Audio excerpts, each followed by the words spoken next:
Now, I will talk about electoral reform very quickly. What is it that we asked for? As Zaril said, Bersih means clean. We wanted clean and fair elections. Now, we have 8 demands that we wanted implemented before the next general elections. And as you know, general elections are due to be called before April next year. So these reforms, one of which, or major one of which, is cleaning up of the electoral roll. We want the roll to be cleaned up. We have instances of people, phantom voters. We have instances of the same name or a different name using the same identity card number. There's so many instances of these sort of discrepancies. And let me tell you this, the members of the public, including people from Bersih and NGOs, have been doing their own research, looking at the electoral roll and trying to decipher where the problems lie. And we raise it with the Election Commission. When we raise it, they say, okay, we'll look at it. They may or may not do something. So if we don't raise it, things are left as they are. The Election Commission does not see it as their responsibility to ensure a clean electoral roll. Now, we have shown many, many discrepancies. And as I said to someone, because they accused us of using the word fraud against the Election Commission, they said it's not fraud, these are administrative errors. So I said the fraud lies in the fact that when they know there are errors, or they try not to find out that there are errors, when they know there are errors, they don't clean it up.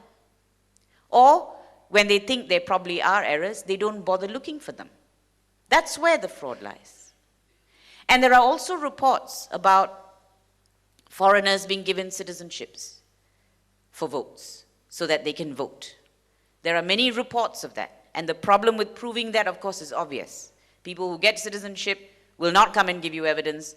Those that don't will, and also the people who offer that will not come and give evidence. So it's very hard to pin that down. And yet that is happening. We've had so many reports of that happening. So these are the things that we want cleaned up. Now, we have been on election mode since 2008. We are very tired, by the way, just to let our, if we all look a little bit worn out, it's because we've been on election mode from 2008. And all our politicians look a bit worn out. Their shoes are a bit worn out. They've been, they've been hitting the road. But that's the mode we've been on. Now, we have till April next year. Bersih actually wants the elections to be delayed till next year, because we say you can clean up the electoral roll in a year. And we have said we offer our help. Civil society will help you. We've offered that help. Needless to say, no response to that. Now, the other thing that is a problem is the postal vote. The postal votes are easily abused. They are sold sometimes, or given, or people abuse the postal system by rounding up a number of votes and telling people how they should vote, or voters and telling them how they should vote. So many ways in which postal votes are abused. And yet, there has been an increase in postal votes for these elections. And we notice that it's happening in particular areas. Nurul Izzah's constituency, for example, a jump in nearly 2,000, 1,800 postal votes. A redrawing of boundaries or organizing of boundaries has also taken place. So we see all these things happening. Much of it happens in marginal seats or in seats where, which are important. So we know what is happening, we can see what is happening, and yet there is a problem. Now, media. The media in this country, the mainstream media, is not free and fair, putting it very bluntly.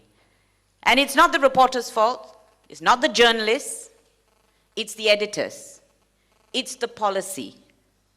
Because the journalists, if you made NST, Star, etc., fully free and fair, the journalists will be the first to celebrate. And they are trying to fight through the NUJ, and I think we should support them for that. Now, I think the circulation of these newspapers, of course, has gone down drastically, but they don't seem to care because they're reaching a particular audience that will make a difference. So one of the demands of Bersih was free and fair access to the media. Now, does that sound very difficult? It's very simple. And we said to the government, so the government said, right, we will do it during the election period. All right, and I'll explain that in a minute. But we say, look, if you are really genuine about free and fair elections and free access to the media, then do it now. Do it in 24 hours. In fact, do it in half an hour, because all it takes is a phone call. It's a policy change. But no such luck. And do you know the latest announcement as to what they mean by free and fair access to the media during elections? They are going to allow all parties to put forward their election manifestos in a pre-recorded program. That's the government's definition of free and fair access to the media. This is why I say they don't know Malaysians. They don't know what a discerning group of people we are. They think this will work. This will work to lull us into a false sense of security that we actually have media freedom. But we don't. So this is one of the half measures I was talking about. They just don't go the distance. And I don't know what they're afraid of. Because in this day and age, the divine has put into our hands and to the hands of people all around the world the most powerful weapon, weapon more powerful than nuclear warheads, that of access to information. It's the information age that has made the difference. It is the access to information, which is why the Freedom of Information Act is so important. It is that that has empowered the people. And that is what we saw happening with Bersih. We've had two rallies. We had one last year, and we had one this year.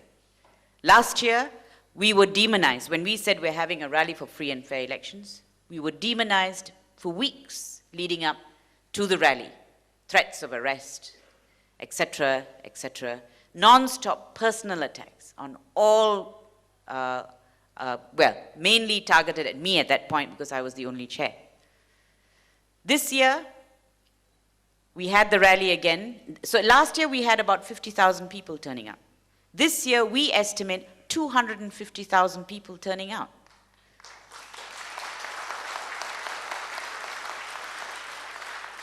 And if you had looked at the people who were there, they were from all walks of life. All, and I mean that. All races, all religions, gender. No, there was absolutely, you couldn't pin it down to a particular group. In other words, everybody was there. And more importantly, the middle ground has shifted. And when the middle ground, the middle ground shifts, these are the people who are comfortable, who will not move easily.